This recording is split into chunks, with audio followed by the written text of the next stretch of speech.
In this video, I'm going to show you on how you can change your name in ClickUp.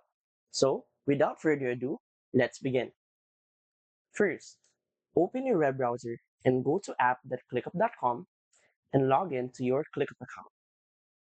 Once you're inside your dashboard, go to the top right and click on your profile. From the drop-down menu, click on Settings. From here, you should see your profile settings right here. As you can see, this is my full name. So this is what we're going to change. For example,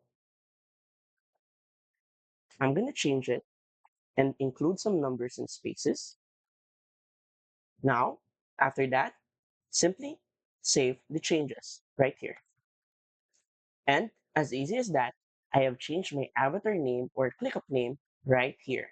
So if you want to support our channel, feel free to use our affiliate link given in the video description. Thanks for watching, and I will see you in my next video.